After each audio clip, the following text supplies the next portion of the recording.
بسم اللہ الرحمن الرحیم۔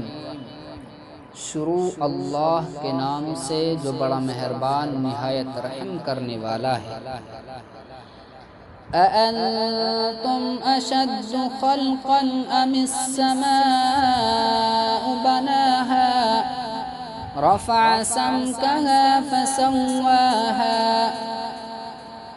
کیا تمہارا پیدا کرنا زیادہ مشکل ہے یا آسمان کا؟ اس نے اس کو بنایا، اس کی اونچائی کو بلند کیا، پھر اس کو ٹھیک کیا۔ وَأَغْطَشَ لَيْلَهَا وَأَخْرَجَ ضُحَاهَا وَالْأَرْضَ بَعْدَ ذَلِكَ دَحَاهَا أَخْرَجَ مِنْهَا مَاءَهَا وَمَرْعَاهَا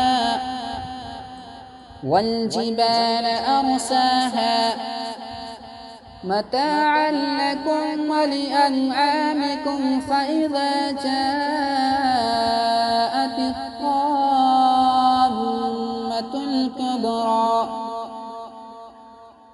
اور اس کی رات کو تاریک بنایا اور اس کے دن کو روشن کیا، اور اس کے بعد زمین بچھائی، اس سے اس کا پانی اور اس کا چارہ نکالا، اور پہاڑوں کو بنایا جو کہ تمہارے اور تمہارے چوپائے کے واسطے فائدے کی چیز ہے۔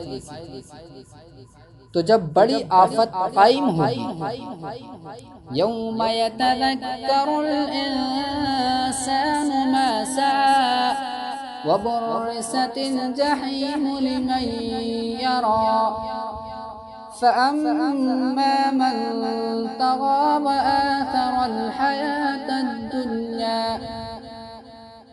جس دن انسان اپنے کیے ہوئے کاموں کو یاد کرے گا اور جہنم کو ظاہر کر دیا جائے گا اس شخص کے لیے جو اس کو دیکھے۔ تو جس شخص نے سرکشی کی اور دنیاوی زندگی کو ترجیح دی، بڑھاوا دیا، فَإِنَّ الْجَحِيمَ هِيَ الْمَأْوَى، تو اس کا ٹھکانہ جہنم ہے۔ وَأَمَّا مَنْ خَافَ مَقَامَ رَبِّهِ وَنَهَى النَّفْسَ عَنِ الْهَوَى فَإِنَّ الْجَنَّةَ هِيَ الْمَأْوَى۔ اور وہ شخص جو اپنے پروردگار کے سامنے کھڑا ہونے سے ڈرا اور اس نے اپنی خواہشات کو روکا، اپنی نفس کو روکا برائیوں سے، تو اس کا ٹھکانہ جنت ہے۔ يَسْأَلُونَكَ عَنِ السَّاعَةِ أَيَّانَ مُرْسَاهَا، وہ آپ سے سوال کرتے ہیں قیامت کے بارے میں کہ وہ کب آئے گی۔ فِيمَ أَنْتَ مِنْ ذِكْرَاهَا، تو آپ کو اس کے تعلق سے، اس کے ذکر سے کیا مطلب؟ إِلَى رَبِّكَ مُنْتَهَاهَا، وہ آپ کے رب کے پاس ایک متعینہ وقت پر مقرر ہو جائے گی۔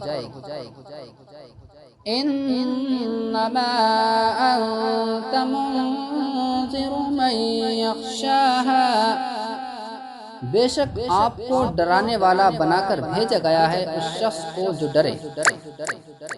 كأنهم يوم يرونها لم يلبثوا إلا عشية أو ضحاها، جب وہ اس کو دیکھ لیں گے تو کہیں گے کہ ہم دنیا کے اندر نہیں ٹھہرے مگر ایک شام یا ایک صبح۔